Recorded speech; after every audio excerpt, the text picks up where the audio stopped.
Hey all, I'm your host Cryptic and welcome back to the channel. In today's video, we've got the PlayStation VR 2 review. So let's get straight into it. For those who can't watch the whole review or don't have the time, what do I recommend? Do I recommend purchasing or avoiding it? I recommend purchasing it. It's a great bit of kit, huge leap in VR, especially compared to the original VR 1. And if you've got the funds for a PS5 or already have one and can pay for the VR 2, I highly recommend it. Go for it, you won't be disappointed. But for those who want to make an informed purchasing decision, let's get into those finer details right now. Now, the headset itself, visually and comfort-wise, ergonomically, very reminiscent to the original PlayStation VR. The visor at the front, we've gone away from that black and white two-tone look, and it's mostly white with a bit of black on the top, which isn't really visible front on. And the back of it with the dial to extend and contract the band itself to fit around your head, pretty much exactly identical to the original VR, even to the point where the headphones connect at the back of the band and wrap around and can sit in the band itself in the two little inner ear holes right there on the band itself, exactly the same as the original PlayStation VR. Also that's come back is the visor button on the top right of the visor to be able to extend it out and bring it back in when you're taking it on and off. That's exactly the same as the original PlayStation VR. No changes there, which I'm totally fine with. They work perfectly well on the VR 1 and they work perfectly here with the VR 2. Now with the differences, and these are where I think the biggest strides have happened with the PlayStation VR 2 compared to VR 1 and to other VR headsets. Now, you don't have the pretty lights at the front anymore, where you needed the camera tracking that tracks the lights, that tracks your motion. That was not the best on the VR 1, though, for its price point at the time was great, but wasn't really the best, let's be honest here. We've got now 4 cameras at the front that track all your motion. No camera needed, no fancy colored lights, none of that. Just a normally lit room, and off you go to the races onto your PS5. Fantastic. The cool thing with these cameras as well, if you press the action button placed on the bottom of the headset as well, which is off to the side compared to where the power button is in the center, that'll let you peer into the real world in a monotone black and white color and be able to see your surroundings, find your controllers, which one's left, which one is right, with the overlays that it shows you through the view. Fantastic. Now, the next big change as well is how the visor itself sits on your face and blocks out so much of the exterior lighting and distractions that you might have when you're trying to concentrate on the VR experience. The rubber that goes around is much larger, much more comfortable, and completely blocks out all exterior light. When you put this headset on and you calibrate it in order to see everything clearly, you will be in the zone from start to finish. You will not see anything else. You won't have that issue with the original VR where if you look directly down towards the ground, where you'd have a whole bar of light peering from underneath the headset into it.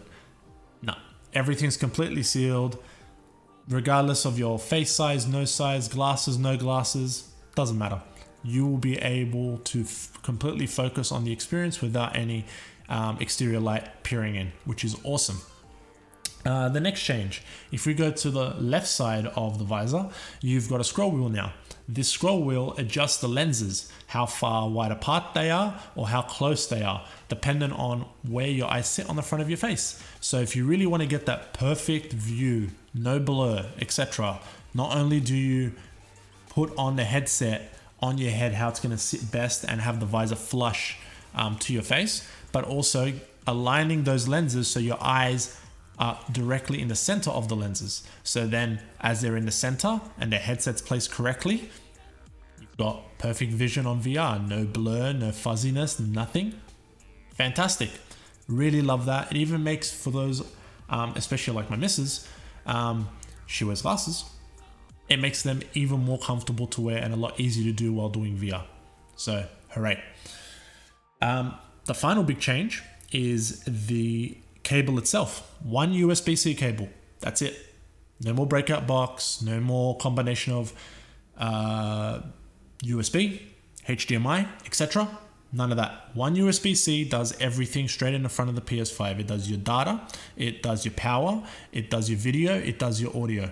The whole lot. Fantastic. The USB-C cable itself, roughly between 4 or 5 meters. Plenty. Doesn't get in the way. Doesn't annoy you, doesn't bump against you, any of that. It stays wherever you place it and you just play your game. Fantastic. I know a lot of people would say, I prefer completely wireless. They should have gone completely wireless. I think for the fidelity and the price point that we're trying to get to, making it wireless would have potentially added another point of failure in the headset that could go wrong. That's one point. The second point would have been it would have increased prices even more than they are now, which people are saying, man, this thing's expensive. Look, in today's economy, everything's expensive. But yes, it is definitely 100% a luxury item, not a must get, right? And there are those in the world, including myself, who, lucky enough, able to afford and buy one. Others will have to wait to save up or may never get one at all, whether they can't afford it or two, not interested in it. Fair's fair. But I think them going to single USB-C, one less point of failure, huge upgrade compared to the original VR, and the quality of the video, the refresh rate, 120 Hertz, GT7, Horizon, Call the Mountain, and all the other VR games is phenomenal.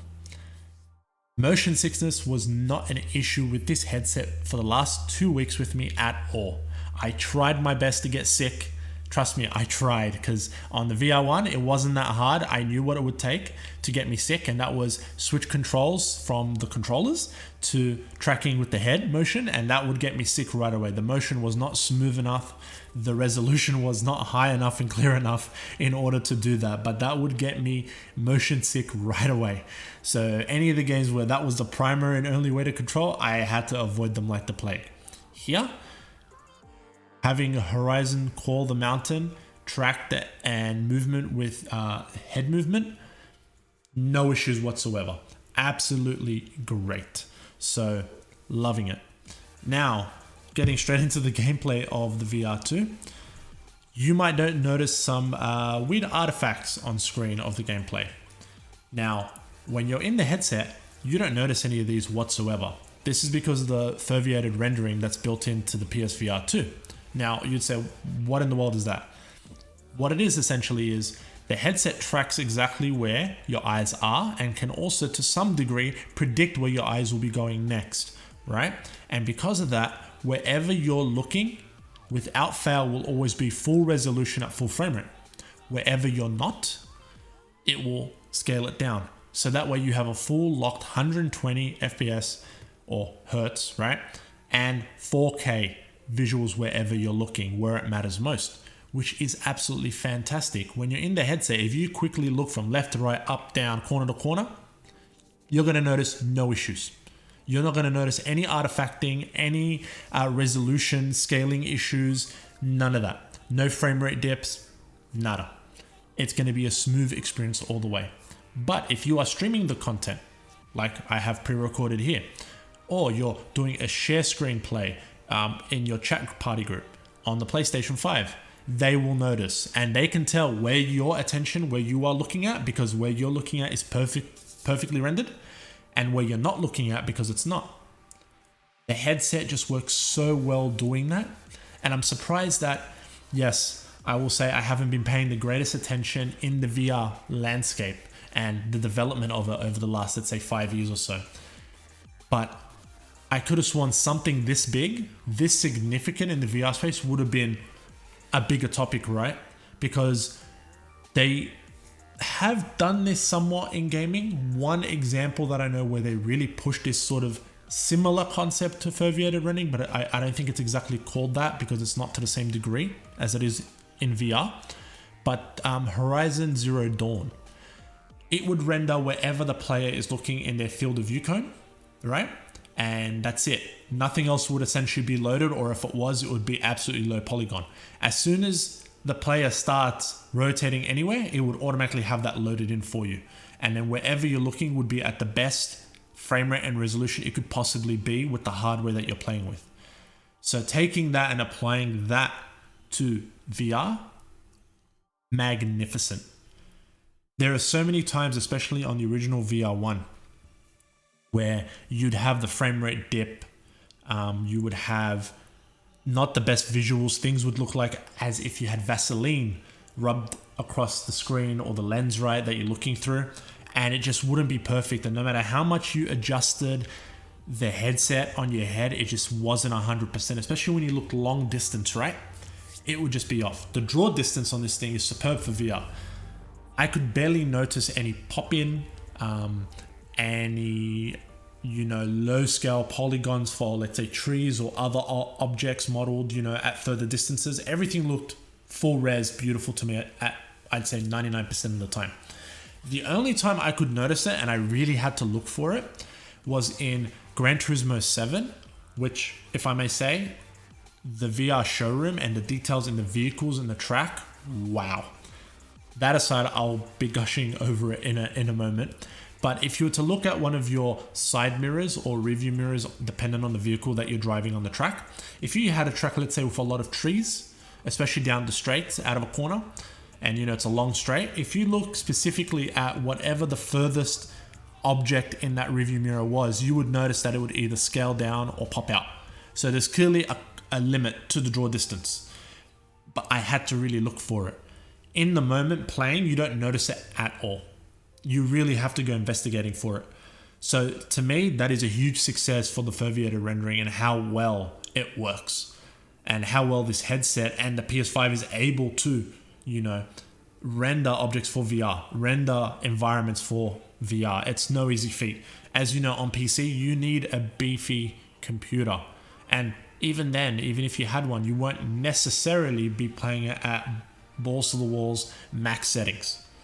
That takes a lot of grunt and a lot of money. GPUs are not cheap right now. And if you're into ray tracing and all that extra stuff, the only one available for you really is NVIDIA, and damn, they're expensive. Especially here in Australia, we pay way too much. I know you guys in the States are complaining about NVIDIA prices. Come to Australian CR prices. They're at least minimum 50% more than whatever you're paying, if not easily double. So yeah, I can definitely see why Sony's being able to sell so many PS5s so much, especially dedicated for gaming, where you have that thing for gaming. It's bespoke for it. It does 4K 60, 4K 120, right? VRR, all that fancy stuff that we typically hear that's exclusive in the PC space because, the PC master race. And don't get me wrong, I love PC, huge PC gamer. I skipped the PS3 generation completely and solely did handhelds and PC, and I loved it. But eventually it just gets too expensive. And I truly believe the package that they're doing with the PS5 and the VR2, especially with like the games like Horizon Call of the Mountain, and GT7, and how engrossing the worlds are and just how well everything is put together is fantastic. Sure, there's a couple bugs here or there. For example, motion tracking, hugely improved compared to the VR1 and the Move controllers that they tacked on. The new Sense controllers, phenomenal, ergonomically great. Bigger hands might struggle with them. Mine are considered bigger hands, but they seemed fine. But they're also a little bit slender, so not too big. They fit fine in there, but I can see, big manly hands, being like, okay, these feel a bit too small for me, not as comfortable. But huge improvement compared to the Move controllers. The haptics on this, the Sense sticks and the haptics on the headset itself, next level. Paired with the 3D audio getting out of the earbuds. By the way, the earbuds, fantastic. Perfect clarity. It's almost like I have the full Pulse 3D headset on, but in earbuds form. Fantastic. The earbuds on the original VR were great. On these, they're also great. Sony does audio phenomenally, right? With those on with 3D audio to track the environment where sound is exactly coming from, plus with the haptic feedback to feel exactly where things are coming from, where you hit from, especially when you're playing something like GT7 and you get tapped at the back and you feel that vibration and you hear that from that direction, or you get tapped from the side or whatever. Engrossing. To the point where I can no longer play GT7 normally. It needs to be in VR. It's the only way I can play it now. It's just next level. Sure, I'm not the best at it, but it's so much fun. I couldn't care. I'm having the time of my life. And that's the whole point of playing games, is to have a great time. Block out the real world and enjoy this virtual reality fun. Horizon Call of the Mountain. Awesome. Fantastic. I wish the original VR had more adventures like this, especially since day one. I believe the one I did was like similar to like London Heist or whatever it was. It was that full game. Undercover family, you're a spy or whatever, and you got to go on a shooting spree and all that. Fantastic. I love that game to bits. If I remember the name of it, I'll quickly throw up a picture of it on screen for you guys, so it doesn't sound like I'm crazy and talking about some imaginary game here. But yeah, that was great. I wanted more of that. Horizon Call of the Mountain gives me that. It's awesome. The motion controls though in that game can be a bit buggy. So by that, not to the degrees of the Move controllers, but can be like your arms twisted in the wrong orientation for whatever reason, and it's sort of clipping with items you're trying to pick up with your hands. If you go to settings while the PSVR 2 headset's powered on, right? And then you go from settings down to accessories, and from accessories you select PlayStation VR 2. Scroll down and you should get to a point where there's motion tracking options, and there's one to enable for advanced motion tracking, right? Turn that on, did that, fixed the problem perfectly. Haven't had it since. Did go on forums to see if other people had similar issues, and they were reporting it, and they were explaining that exact same fix as well, and it worked for them as well. So I would say that fixes the problem. Why it's not on by default, I'm not 100% sure, but works perfectly, so go for it. You will also maybe notice a bit of a vignette or vignetting happening on the capture here of gameplay for Horizon Call of the Mountain. Now that you have options, comfort options in Horizon Call of the Mountain in VR2, and they're like for different comfort options, right? So with those comfort options, whether you want no vignette, a little vignette, or a lot vignette, I think I did it in the middle and test it out, and it does work, because with the climbing and the verticality that you get in Call of the Mountain, you can be susceptible more so than other games to motion sickness. So adding the vignette on the outside keeps your eyes focused in one area and doesn't have them darting everywhere, which can increase motion sickness in VR and limits that. Haven't had motion sickness at all. I will try whiff it off. I haven't gone to that because I sort of just set it and forgot it and just enjoyed the game. So yeah, fantastic. Without me rambling on much more, you can see why I'm enjoying it so much. Visually, the frame rate, the graphics, the colors, everything, the clarity is absolutely next level. A complete generational proper leap from VR1 to now VR2. And of course, the PS5, they were building it with VR2 in mind. They had that on the outside. This thing has to be VR capable, right? We have to have dedicated controls for this thing. We can't just tack things on like we did before. It's not going to fly. It's not going to work, especially, at this price. If you think about it, yes, it's roughly $50 more than the PS5. But if you think about it, when the PlayStation VR launched, when it was the PS4, and then they sort of co-launched the PS4 Pro, it was $50 more than the console at that time. So technically, if we take that with inflation, the VR2 should be about another $100 more on top, but it's not. That's quite a good bundle. And remember, that did not include a camera, which you needed. That did not include the Move controllers that you needed for certain games that only worked with that and not the DS4 controller. Once you add those in, it was more expensive. Even more, closer to the price now of the VR2. The VR2 includes both controllers. What it doesn't include, which I would say is a must, is the charging docking station for the Sense motion controllers for the VR2. They're a lifesaver. They make them easy to grab whenever you need them and charge both controllers at the same time. Yes, you can do it via the USB-C cable provided with your DualSense controllers or the actual headset. Not a problem.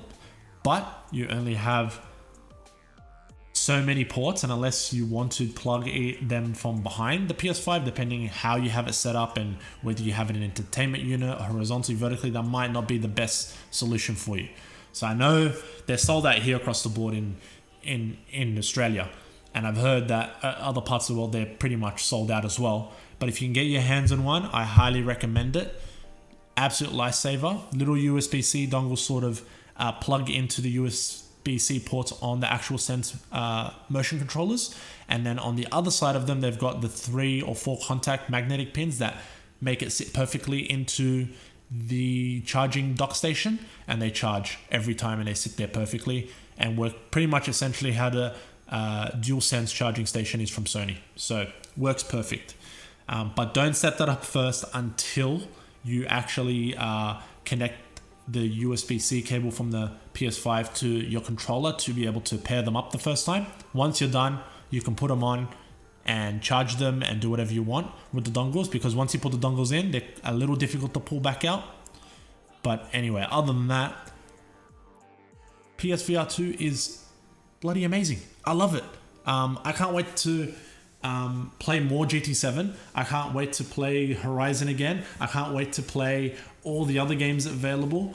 I mean, it's opened a huge library of games again for me that I thought I would have had with the original VR, but due to some technical issues with it and a lot of the shorter games that were coming out, yeah, some were great, like Super Hot VR was phenomenal. Moss 1 and 2 were great, but there wasn't enough like the Horizon Call of the Mountain scale or GT7 scale that we were all hungry for on the VR, right?